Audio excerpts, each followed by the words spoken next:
जलाने के लिए। ममता का ये तूफान नफरत की दीवारों को तोड़कर प्यार मोहब्बत का रास्ता बनाता हुआ मुझे साफ नजर आ रहा है। भारत हमारा दुश्मन है, भारत हमारा जानी दुश्मन है। भारत हमें तबाह और बर्बाद करने के ख्वाब देख रहा है। भारत पाकिस्तान को दुनिया के नक्शे से मिटा देना चाहता है, नेस्तो नाबूद कर देना चाहता है। बरसों से, पिछले 50 वर्षों से हम ये बेबुनियाद दहशत अपने दिलो दिमाग में बसाए बैठे हैं। हमने अपने गोदामों में अनाज कम और हथियार ज्यादा भर लिए हैं। हम ईद की तैयारियां उतने शौक से नहीं करते जितने जुनून से जंग करने के लिए आमादा रहते हैं। आज दुनिया चांद सितारों पर आबाद होने के मंसूबे बना रही है और हम अपने बच्चों को ये सिखा रहे हैं कि पड़ोसी मुल्क हमारा दुश्मन है। हमने नफरत की दीवार तो बहुत ऊंची बना ली, लेकिन वो रोशनदान भी बंद कर लिए जहां से दोस्ती का नूर अंदर आ सके। इंशाअल्लाह जिस दिन हिंदो पाक में दोस्ताना हो जाएगा, उस दिन ये दोनों मुल्क पूरी दुनिया के सामने एक अजीम ताकत बन सकते हैं। लेकिन यही बैरूनी ममालिक नहीं चाहते। वो हमें लड़वाने के लिए हथियार तो देते हैं, लेकिन दोस्ती का मशवरा हरगिज नहीं। लेकिन जनाब, इस बात की क्या गारंटी है कि इस दोस्ताने के बाद भारत हमारे जाती और मजहबी मामलों में दखलंदाजी नहीं करेगा? वो हिंदू देश है और पाकिस्तान इस्लामिक कंट्री है। आपके मालूमात के लिए मैं आपको बता दूं कि हिंदुस्तान एक डेमोक्रेटिक मुल्क है। मुसलमान वहां की माइनॉरिटीज हैं। इसके बावजूद वहां की हुकूमत ने कभी भी उनके मजहब में दखल अंदाजी नहीं की। मुसलमानों के लिए अभी भी मुस्लिम पर्सनल लॉ कायम है। वहां के गैर मुस्लिमों का खुलूस तो देखिए। वहां के वाजदा प्रधानमंत्री खुद रोजदारों के साथ इफ्तार करते हैं, ईद की खुशियां मिलजुल कर बांटते हैं। नाउज़ुबिल्लाह, शर्म की बात तो हमारे लिए यह है कि हम इस्लामिक मुल्क होने के बावजूद शिया और सुन्नी के मसलों पर कत्लेआम करते रहते हैं। जनाब, ये तो घर के झगड़े हैं, लेकिन पाकिस्तान और भारत का मिलाप तभी होगा जबकि कश्मीर का मसला हल होगा। जनाब, जिस तरह पंजाब में सरहद पड़ी हमने कबूल की, राजस्थान में सरहद पड़ी हमने कबूल की, कच्छ की सरहद को भी हमने तस्लीम किया, तो क्या उसी तरह शिमला समझौते के मुताबिक कश्मीर का मसला हल नहीं हो सकता? इन्हीं मसलों पर बात करने तो हम भारत जा रहे हैं। इंशाअल्लाह अगर खुदा ने चाहा तो हम एक अमन पसंद फैसले के साथ लौटेंगे। आमीन। सुमे आमीन। मैं समझ गई तो क्या सोच रहा है। सच पूछ तो मेरे दिल में सैकड़ों तूफान मचल रहे हैं। हर पल सदियों से लंबा लग रहा है। खुदा करे ये फासले से मच जाए और वो घड़ी उड़ के आ जाए जब तू मेरा दुल्हा बने और मैं तेरी दुल्हन। जब भी कोई अच्छा ख्वाब देखती हो तो सौतन बीप बीप करने लगती है। मैं भी तो देखूं सुहाग की जोड़े में कैसी लगती हो। सच बताओ।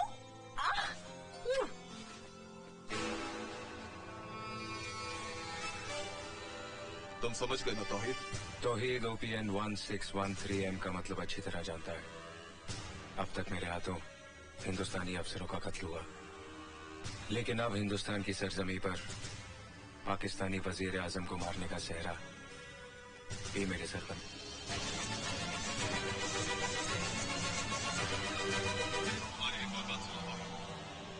Hello hello Tauheed, hello.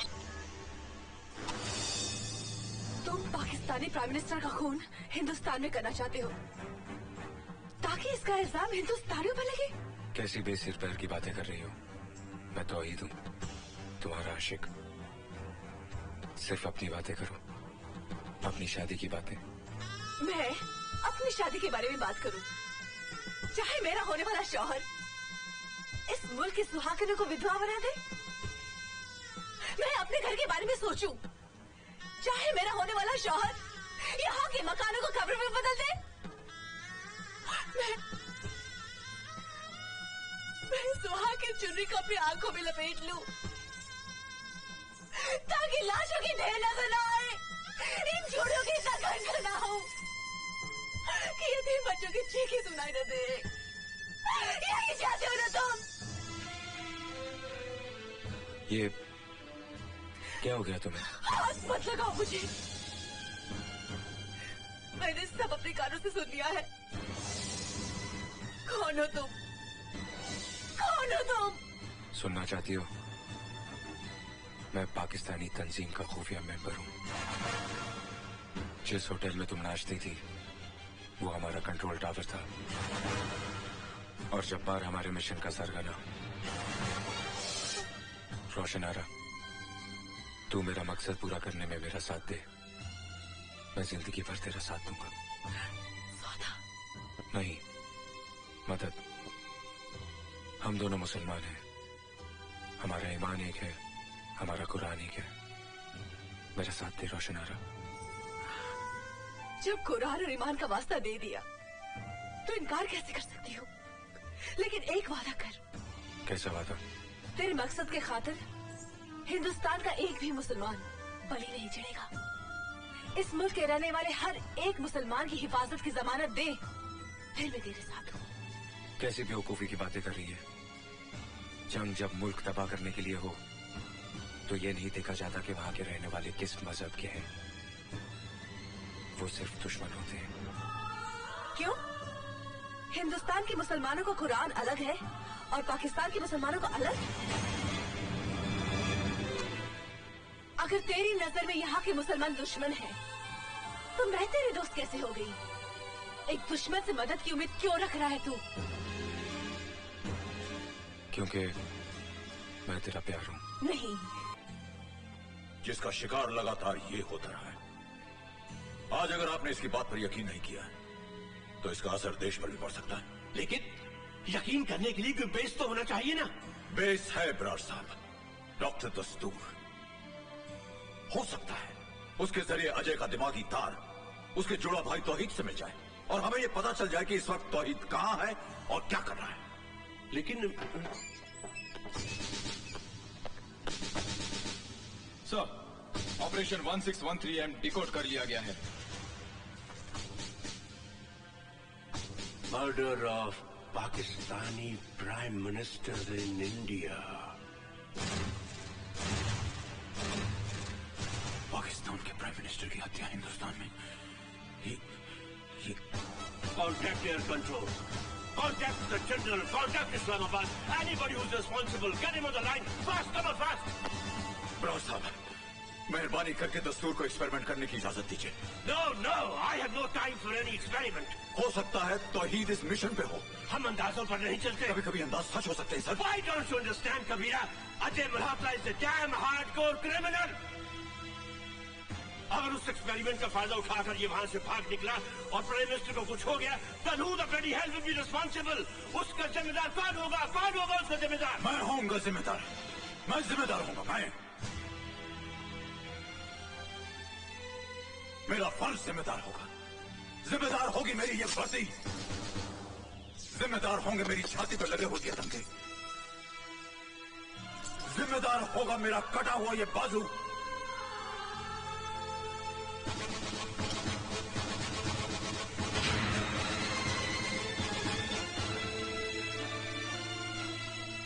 जिम्मेदार होगी एक बाप की कुर्बानी, जिम्मेदार होगा एक मां का वो दूध जो लहू बनकर इसकी रगों में दौड़ रहा है। और अगर ये सब जिम्मेदारियां भी कम पड़ जाती हैं तो इसकी जगह मुझे गिरफ्तार कर लीजिए, मुझे फांसी पर चढ़ा दीजिएगा बराड़ साहब।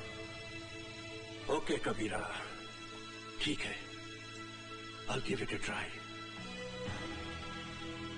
Thank you Brar. Wish you good luck sir. लेकिन जनाब, आप इतने छोटे से हवाई जहाज में भारत जा रहे हैं, क्या ये आपकी शान के खिलाफ नहीं? जब भारत के वजीर आजम बस में आ सकते हैं तो क्या मैं छोटे प्लेन में नहीं जा सकता? मुल्क का सही रहनुमा, सही लीडर वही होता है जो अपने मुल्क का पैसा बचाए। आइए सर, प्लीज। जनाब, भारत से आपके लिए फोन।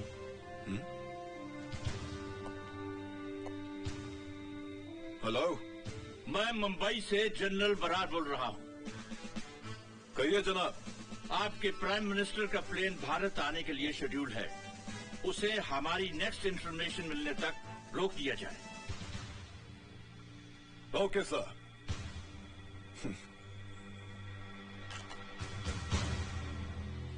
अब तो हमारे वजीर आजम साहब उड़कर ही रहेंगे।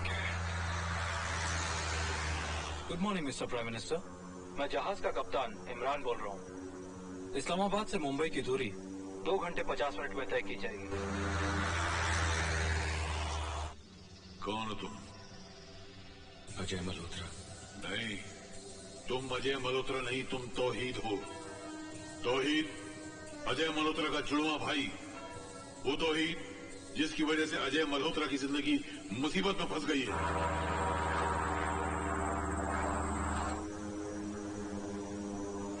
और अब तुम सितारों में घूम रहे हो। सितारों में चारों तरफ सितारे हैं। You are moving with the stars. कहां हो तुम? सितारों के बीच।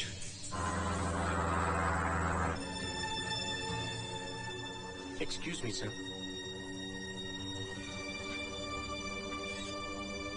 हाय, how are you Imran? I am fine, how are you? कैसा? I am fine. और क्या कर रहे हो आजकल? बस यार, आजकल पीएम साहब के साथ हूँ। That's very good. और अबू कैसे हैं? फर्स्ट क्लास है।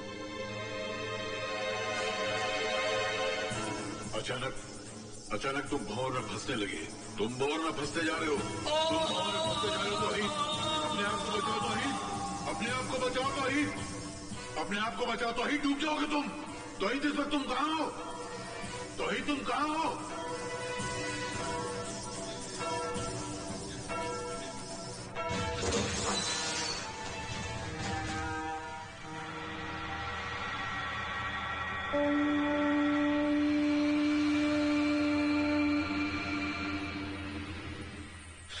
इस वक्त मैं डॉक्स में हूं। सर, डॉक्टर दस्तूर ने पता लगा लिया है कि तौहीद इस वक्त डॉकयार्ड में है। आई सी। देखो, शर्मा को डॉक्स में भेज दो और तुम सीधा एयरपोर्ट चले आओ। Sir, SOS Mayday. This is flight 490. Flight 490. SOS Mayday. Mayday. लगता है हम सारे कंट्रोल्स खो चुके हैं। अब क्या करें सर? हम लोग आधा रास्ता तो पार कर ही चुके हैं। I think let's proceed towards Mumbai.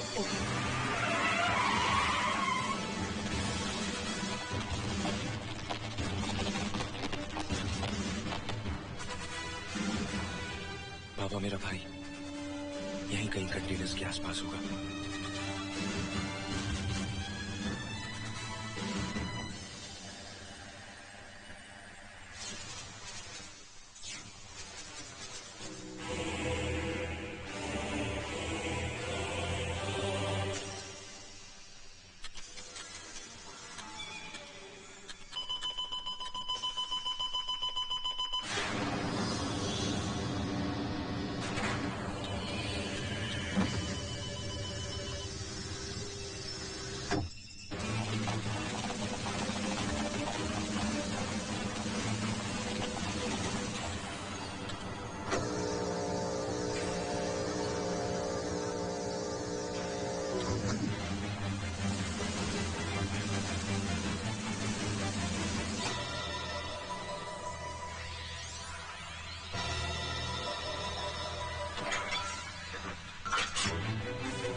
OPN 1613M, यानी पाकिस्तानी प्राइम मिनिस्टर का खून हिंदुस्तान में।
अभी लैंड करना डेंजरस हो सकता है। You right sir.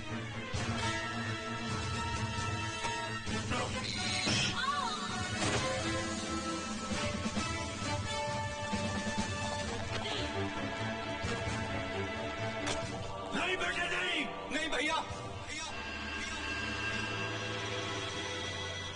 मत पुकारो मुझे भाई कहकर। तकलीफ होती है। रिश्तों की जंजीरों से तो बचपन में ही आजाद कर दिया गया था मैं। घर की जगह ट्रेनिंग कैंप, खिलौनों की जगह हथियार, दिल सांस लेने का पुर्जा और दिमाग तबाही मचाने वाली एक मशीन है मेरे लिए। और मशीनें जज्बाती नहीं होती। तौहीद को सिर्फ उसका मकसद प्यारा है, मकसद जिसके लिए मैंने अपनी रोशन तक को खो दिया। किस मकसद की बात कर रहे हो तुम? दो मुल्कों को लड़वाने को मकसद करते हो? लाखों बेगुनाह इंसानों की बलि चढ़ाने को मकसद करते हो तुम? क्या पाओगे ऐसा करके? लाशों के ढेर पर खड़े होकर अपनी शैतानियत का ऐलान करोगे कि देखो, इस तबाही का जिम्मेदार मैं हूं, इस जमीन की छाती को लहूलुहान मैंने किया। ये कैसी भूख है जो रोटी की बजाय सरहदों को निकलना चाहती है? वो खुदगर्ज जो